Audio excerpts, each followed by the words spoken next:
prensa del Senado por estar aquí presentes en esta plática que queremos darles sobre el amparo que se presentó en contra de la reforma constitucional energética.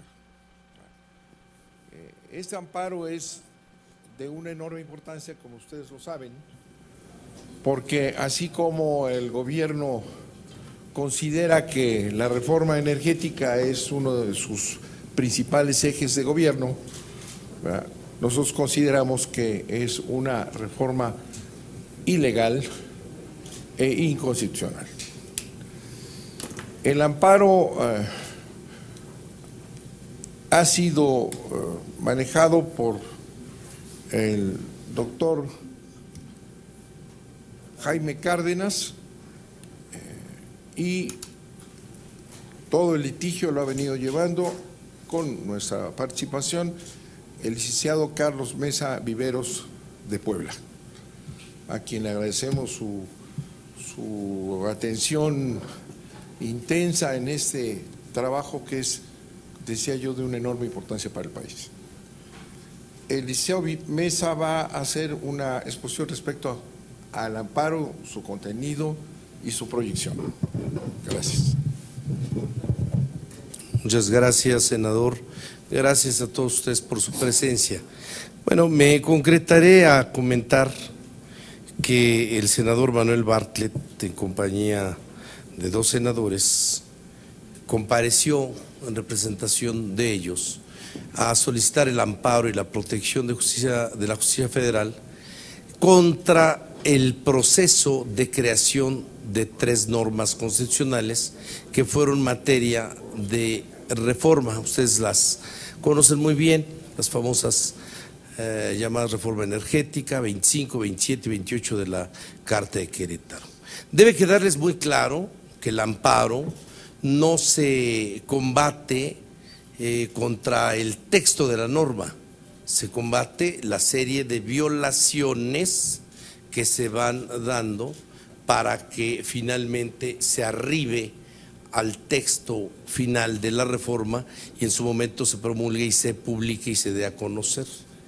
El amparo fue admitido, del cual conoció el ciudadano juez octavo de distrito en materia administrativa de este circuito, quien, llevando a cabo un análisis exhaustivo, determinó en todos los considerandos que rigen su auto, su resolución, que el amparo era procedente, que los ciudadanos mexicanos tenemos la facultad de acudir a solicitar la protección constitucional cuando existe un acto que lesiona los intereses colectivos o individuales, lo que en la doctrina se llama interés legítimo e interés jurídico. Todo esto se hizo valer, se establecieron cuáles eran los conceptos de violación a criterio del senador que representa a los demás quejosos y el juez acordó llevar a cabo la notificación a todas las autoridades responsables. ¿Quiénes son las autoridades responsables? Pues en este caso, quienes emiten el acto, que es la Cámara de Senadores y Diputados al Congreso de la Unión, a través de la iniciativa del señor Presidente de la República, y el Poder Reformador de la Constitución, que está compuesto por los 31 estados de la República.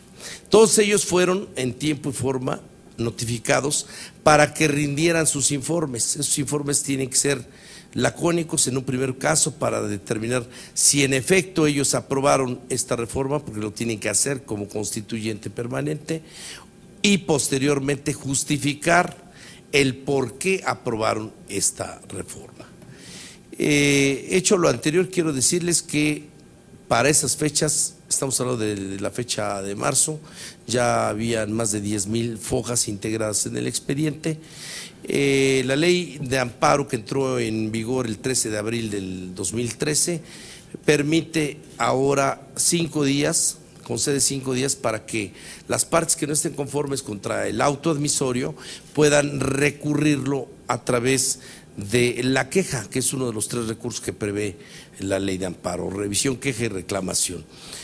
promovieron la queja en tiempo y forma legales y el juez del conocimiento las admitió, pero cabe destacar que de manera previa el señor senador de la República, Manuel Bartlett Díaz, había promovido un recurso de queja contra el auto que negaba la suspensión provisional que se había solicitado, queja que se tramitó, admitió y se substanció en el 14º Tribunal Colegiado en materia administrativa.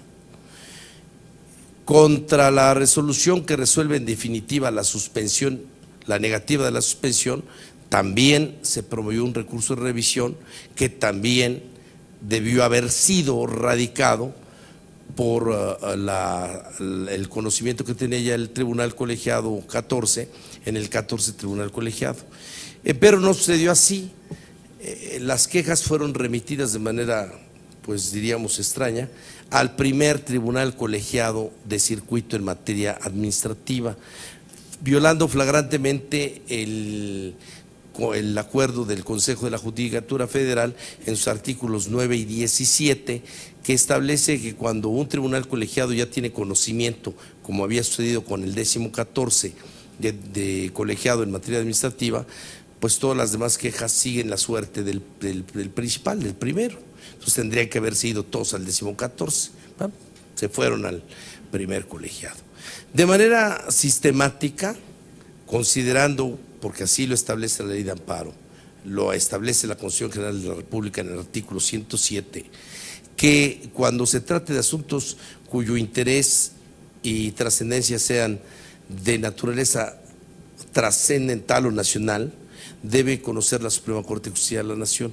Estas instancias fueron hechas ante el Tribunal Colegiado del primer circuito, acuerdos que ahí se quedaron, hasta la fecha no tenemos comunicación de su acuerdo, y el día 8 de mayo pasado, el primer Tribunal Colegiado, en la ponencia del magistrado Carlos Ronzón Sevilla, determinó revocar el fallo que admite a trámite el amparo hecho valer por los senadores.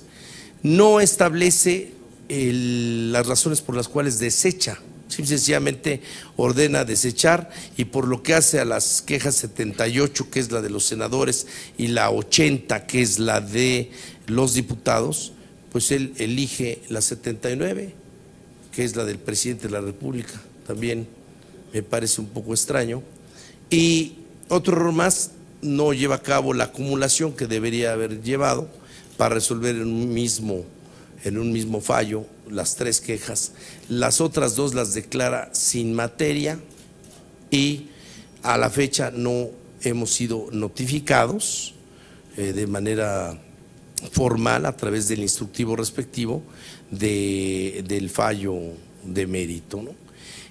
Consideramos que existen elementos suficientes que la ley nos otorga, atendiendo a lo que establece el artículo primero de la Constitución, reformado en 2011, y que ha traído un nuevo paradigma en materia constitucional, en materia de derechos fundamentales, en materia de derechos humanos, en materia de la instancia que todo ciudadano tiene frente a cualquier órgano legislativo o cualquier autoridad para hacerlo valer, de promover lo que a los intereses procesales del senador y sus representados corresponda.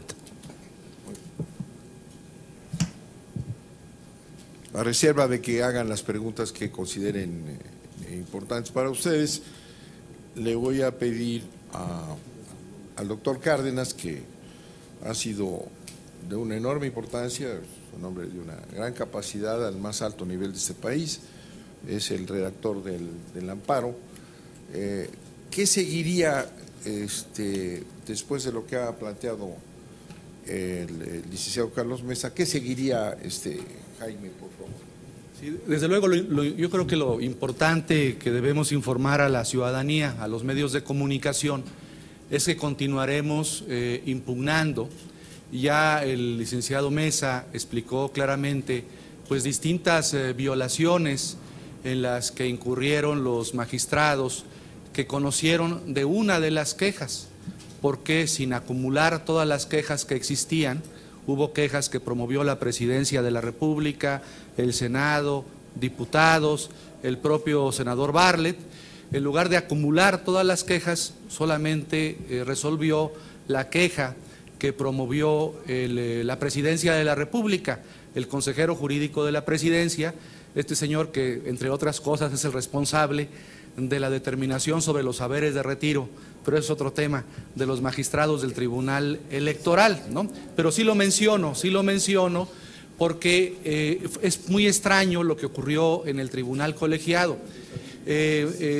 Por ejemplo, la primer queja que se promovió fue por parte de este Senado de la República, y la segunda queja fue de la Presidencia, y la tercera de la Cámara de Diputados, y la siguiente, la del senador Bartlett. Entonces, si iban a ir por orden en el Tribunal Colegiado, pues debieron haber empezado por la de senadores. Pero bueno, vivimos en una cultura presidencialista, y aún en el Poder Judicial Federal, indebidamente, comenzaron analizando la queja promovida por la Presidencia de la República, y contrario a todas las normas procesales de este país, en lugar de acumular las quejas, todas las quejas y los recursos, pues resolvieron hasta donde tenemos noticia, pues una de las quejas sin acumularlas. Por otra parte, hay algo muy grave. A mí alguna vez un exministro de la Suprema Corte, que ahora no es muy popular, pero bueno, es un profesor muy destacado y es un gran ministro, fue un gran ministro de la Suprema Corte, Genaro Góngora Pimentel, me explicó cómo se hacía la corrupción en el Poder Judicial de la Federación. Él me dijo, mira, la corrupción en el Poder Judicial de la Federación se puede lograr a través de un cambio de adscripción de un juez o de un magistrado, para que te toque un juez o un magistrado a modo, o también puede haber, dijo el ministro Góngora Pimentel, pues corrupción cuando hay un cambio de turno. Algo muy importante que señalaba el licenciado Mesa es que el tribunal colegiado que primero conoció de estos asuntos fue el Tribunal 14º en materia administrativa del Distrito Federal, pero a los magistrados que escogieron indebidamente, porque el 14º debió haber continuado con el conocimiento de todos los recursos de queja, indebidamente el tribunal que resuelve la queja del presidente de la República es el Tribunal Colegiado primero en materia administrativa de esta ciudad. Es decir, hubo una violación a un principio que se llama de prevención, que lo acordaron los miembros del Consejo de la Judicatura Federal en el Acuerdo 13 de 2007. En ese Acuerdo 13 de 2007 del Consejo de la Judicatura Federal se dice que cuando un trámite existe en un colegiado, ese colegiado debe seguir conociendo de todos los trámites y recursos. En este caso, nosotros tenemos la sospecha de que se buscó un tribunal ad hoc.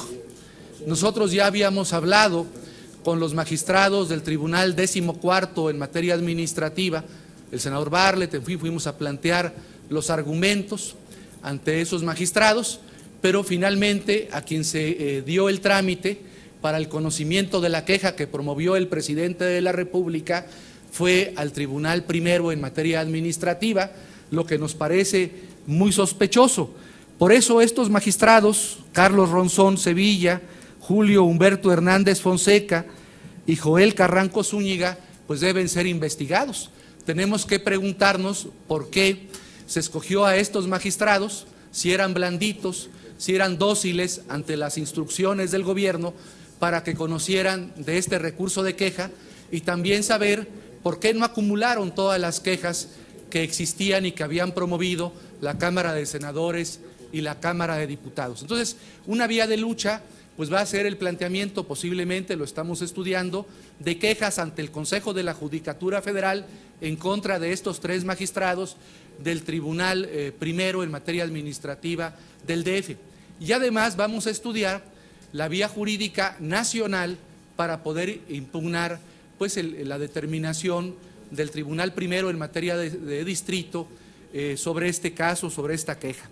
Luego me gustaría, para terminar, decirles que algo muy importante es que este asunto a diferencia de lo que ha dicho la Presidencia de la República, aquí no ha acabado. Si se agotan las vías nacionales de impugnación, como cualquier abogado mexicano sabe, existen también las vías internacionales. Y hay un artículo muy importante en la Convención Americana sobre Derechos Humanos, que es el artículo 25. Este artículo 25 dice que toda persona tiene derecho a un recurso sencillo y rápido o cualquier otro recurso efectivo ante los jueces y tribunales. Si la Suprema Corte, en el momento que le toque conocer de este asunto, que le tocará conocerlo, nos dice es que no tienes el amparo, no tienen el amparo para protestar contra una reforma a la Constitución que violó el procedimiento de reforma. Y si no se tiene ningún recurso, si los ciudadanos no tienen ningún recurso, salvo el amparo, porque un ciudadano no puede acudir a una acción de inconstitucionalidad, eso solamente lo pueden promover el 33% de legisladores de cada Cámara, y si tampoco los ciudadanos pueden promover la controversia constitucional, entonces a los ciudadanos de este país se les deja en estado de indefensión porque no tienen un recurso para reclamar una violación pues a los procedimientos constitucionales, una violación a los principios de la Constitución. Estaríamos en el caso de la violación al artículo 25 de la Convención Americana sobre Derechos Humanos y por lo tanto se tendría que promover una queja o una petición ante la Comisión Interamericana de Derechos Humanos contra las decisiones de los tribunales nacionales que han violentado los derechos de los gobernados porque se les ha privado de un recurso para reclamar violaciones procedimentales cuando se aprueban normas constitucionales en este país. Entonces, el mensaje a la ciudadanía y a todos ustedes es que esta lucha continúa. La Presidencia de la República no nos ha derrotado. Nosotros seguimos considerando que esta reforma constitucional es violatoria de los derechos de millones de mexicanos. Yo quiero de manera muy breve abundar en lo que dice el doctor Jaime Cárdenas. Con independencia de toda la serie de violaciones que verdaderamente son burdas y notorias por parte del primer colegiado y antes del primer colegiado por quien haya decidido que no se respete el artículo 9 y 17 del acuerdo de 2007 del Consejo de la Judicatura para que el asunto sea tramitado, sustanciado y del cual debieron haber conocido en el 14º Tribunal Colegiado, deben ustedes saber que en el Juzgado Octavo de Distrito Amparo 70 de 2014 llevábamos 6 tomos, más de 12,000 fojas, que estaban integradas por informes justificados de las 31 legislaturas de los estados, en donde de manera, pues me parece que una manera tramposa, le contestan de manera lacónica al juez que sí es cierto el acto reclamado y que aprobaron la reforma constitucional por estar apegada a derecho. El señor senador de la República, la senadora Laida Sansores y los quejosos tuvieron la precaución de solicitarle a las legislaturas vía correo certificado nos expidieran copias certificadas de cuál fue el procedimiento que llevaron a cabo para arribar a la conclusión de que estas reformas a los artículos 25, 27 y 28 se aprueban y quedan en sus términos aprobados.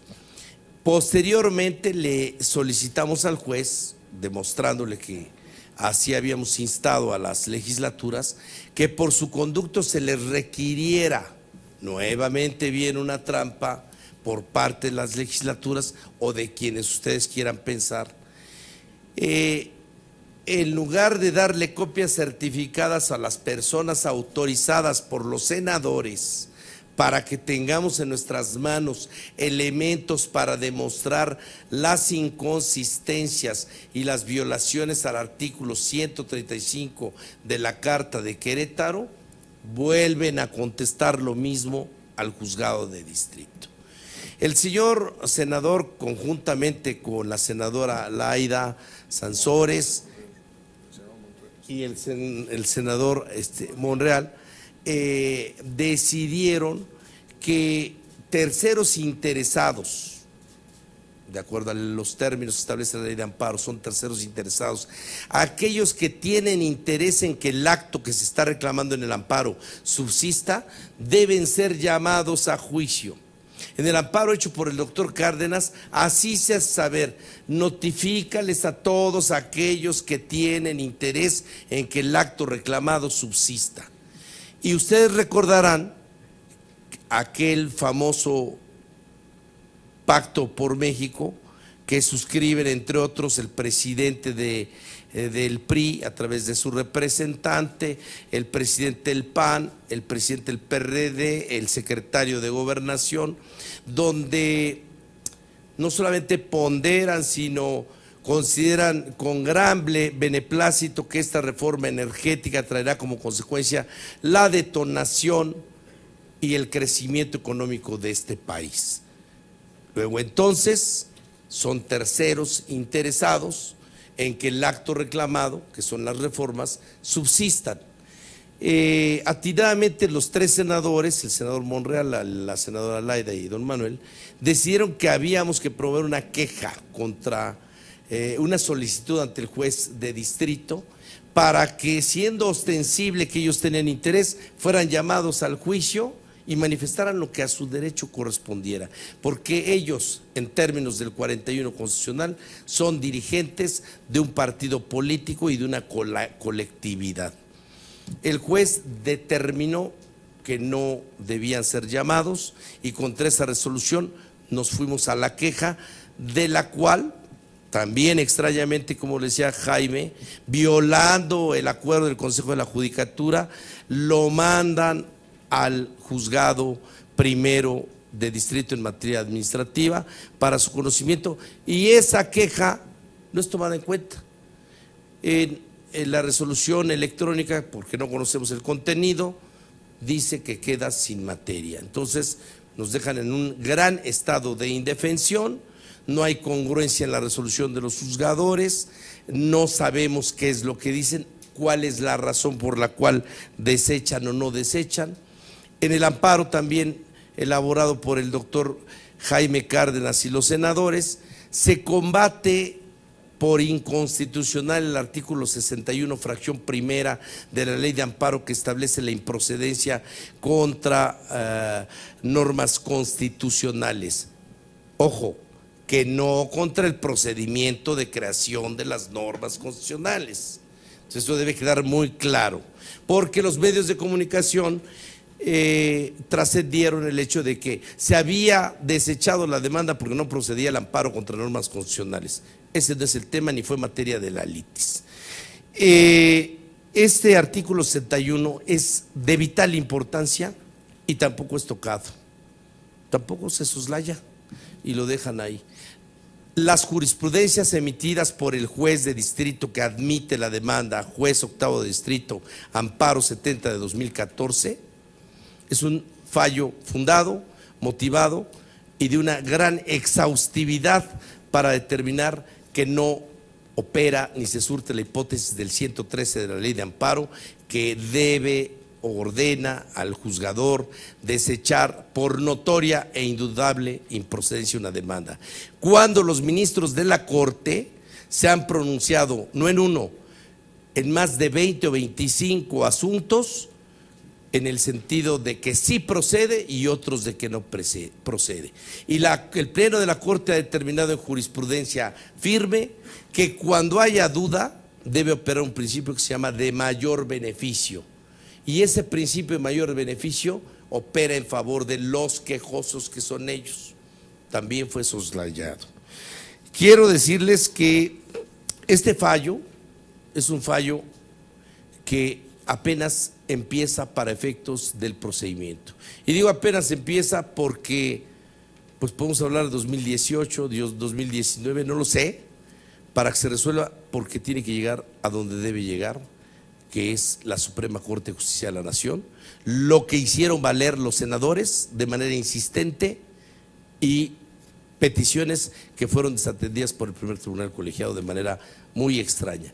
Quiero decirles que la Ley Orgánica del Poder Judicial establece claramente la facultad, que es algo que tienen que ponderar los senadores, de poder ocurrir en queja administrativa, por responsabilidad por parte de los magistrados que resolvieron la queja, coincidentemente la del presidente saltándose la de los senadores, y en su momento habremos de ver si promovemos la queja ante el Consejo de la Judicatura para la sanción correspondiente.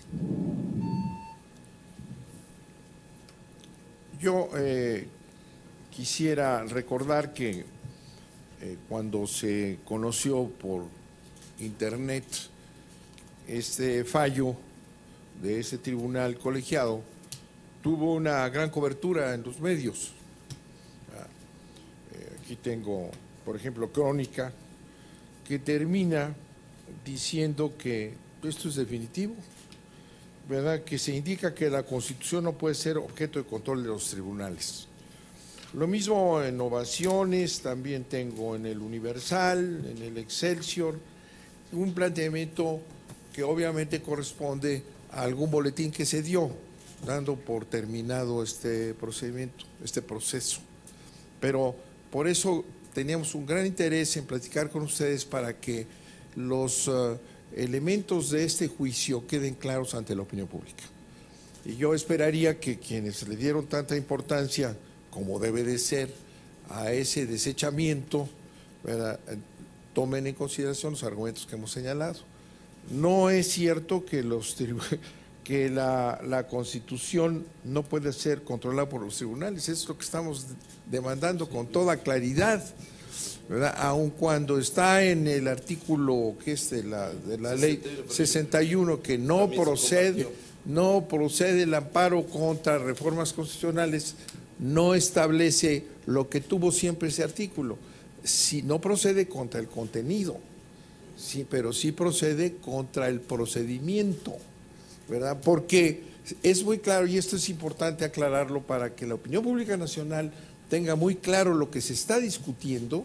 Nosotros no estamos pidiendo en el amparo que promovimos con el doctor Cárdenas, nosotros dijimos que estamos considerando que la violación del procedimiento es lo que estamos pidiendo, queremos la protección por violaciones del procedimiento.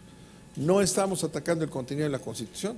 El contenido de la Constitución, si se logró establecer con un procedimiento viciado o ilegal, pues no existe. Entonces, lo que ha ocurrido, en lo que se ha visto en esta información profusa, es que se dice en la información que es que no hay posibilidades de atacar la Constitución en sí. Nosotros, insisto, y sí importa mucho que se sepa, nosotros impugnamos el procedimiento, y quienes forman parte del grupo de periodistas distinguidos, prensa en general, de los medios en este Senado, saben muy bien, porque lo dijimos minuto a minuto, que esta reforma constitucional violó todos los principios, y los principios del artículo 135 que establece la reforma a la Constitución, desde el primer minuto hasta el último. Lo que platicamos ahorita de los congresos de los estados. Ustedes lo saben que se aprobó en la mayoría de los congresos en 15 minutos, en 10 minutos. Salió en los medios, lo publicaron ustedes, lo cual viola definitivamente la parte aquella final de la reforma constitucional, de que no solamente es el Congreso de la Unión el que aprueba una reforma constitucional, sino son los estados en su mayoría. Y en este caso es ostensible, abiertamente inconstitucional lo que hicieron los congresos de los estados, lo sabemos todos. Se ha pedido, lo decía aquí el licenciado Mesa, con una gran insistencia, que demuestren los congresos de los estados, por ejemplo, cómo es que hicieron esa aprobación en 15 minutos, en 20, 300 cuartillas, un poco como lo que están haciendo ahora, que desechan 10,000 hojas de golpe, ¿no? Entonces sí es muy importante que los medios de comunicación informen, es el derecho a la información que se merecen los ciudadanos, informen que no se está impugnando lo que dicen en estos boletines, el contenido de la Constitución, sino el procedimiento y tenemos todas las pruebas para demostrar que fue absolutamente violatorio desde el Senado, Cámara de Diputados y Congreso de los Estados. Ahora bien, yo considero también que a final de cuentas este asunto tiene que llegar al Pleno de la Suprema Corte de Justicia de la Nación. La Corte debe y tiene la obligación de pronunciarse en este caso, porque se establece en la Constitución que cuando un asunto es de notoria importancia y trascendencia a nivel nacional, quien se debe pronunciar es el Pleno, o sea, debe atraer el procedimiento para no ande que si el Tribunal 1 y el 2 y se acabe ahí, no. Esa es obligación de la Suprema Corte de Justicia de atraer el caso, para que veamos nosotros directamente cómo se van a pronunciar los 11 ministros de la Suprema Corte de Justicia. El caso del amparo por violaciones al procedimiento de una reforma constitucional lo han aceptado varias veces los ministros de la Corte. Ha estado con 4 votos, 5 votos, pero está claro que sí es aceptable el amparo contra el procedimiento. No es la primera vez, no estamos inventando, sino estamos poniendo todas las resoluciones y los debates que hubo. Y en este caso, ¿verdad?, en una reforma de esta trascendencia que cambia todo el paradigma de desarrollo de este país, la Suprema Corte tiene que pronunciarse. Tiene que pronunciarse. Hemos pedido ya en 2 ocasiones a la Suprema Corte de Justicia la atracción. La hemos pedido primero entrevistados por el escrito, y les quiero comentar que en el caso de la atracción es tan importante y delicado este asunto, esta visión, que cualquier ministro, uno solo, tiene la facultad para ordenar la atracción de un juicio como este. Uno solo. Ya no digamos más, ¿verdad? Y hemos hecho la gestión desde hace meses, porque no debe quedarse en tribunales colegiados. Y finalmente, antes de que dictaminaran estas quejas a las que se ha referido el licenciado Mesa y el doctor Cárdenas, le pedimos también al tribunal primero, les pedimos que pidiera a la Suprema Corte que lo atrajera. Y era su obligación como hacerle atención a nuestro escrito. Es un asunto de gran trascendencia y no hay nadie en esta sala que no considere que sea de gran trascendencia, ni en la opinión pública nacional. Y no lo atrajeron, sino resolvieron sin atracción. Pero nosotros estamos seguros de que este asunto va a terminar en el país, luego queda todo lo demás, tiene que terminar en el Pleno de la Suprema Corte de Justicia de la Nación, ante los canales y la opinión pública, porque este asunto tiene que resolverse de esa manera. Y por eso pensamos que es muy importante que los medios de comunicación informen correctamente para que la opinión pública sepa lo que se está discutiendo desde el punto de vista del presidente y las quejas del Senado y de la Cámara de Diputados, y lo que presentamos nosotros, que está vivo, ahí está, y va a seguirse luchando con él, porque consideramos que la justicia en la Unión tiene que frenar a un poder que está violando la Constitución. Uno de los elementos fundamentales del Estado de Derecho, que tanto se presume, es que ningún órgano o autoridad de la República puede estar exento de control de la constitucionalidad. Aquí hay una mayoría que se jacta mucho de serlo, pero hemos dicho que una mayoría que no respeta la ley es una banda de forajidos, porque lo que les da la mayoría es la ley. Y si el Congreso de la Unión viola el procedimiento y no tiene un control de constitucionalidad, estaríamos en un régimen dictatorial. Entonces, por eso nosotros, con gran confianza en la Suprema Corte de Justicia de este país, pensamos que ahí es donde tiene que terminar. No sé si Laida, senador. Estuvo con nosotros Adán no pudo venir, está en Tabasco, somos los que presentamos este amparo. Y estamos a sus órdenes para aclarar las preguntas, los puntos que consideren ustedes importantes. No hay preguntas. ¿Quedó tan claro como eso? Bueno, entonces vamos a ver todos esos periódicos, el Crónica, el Universal, el Excelsior, el día de mañana, transmitiendo nuestras posiciones como lo hicieron para transmitir el boletín que generalizó esta información de que estábamos muertos porque estamos muy vivos y coleando. Muchas gracias, señores. Muy bien, Carlos. Estamos de habladores porque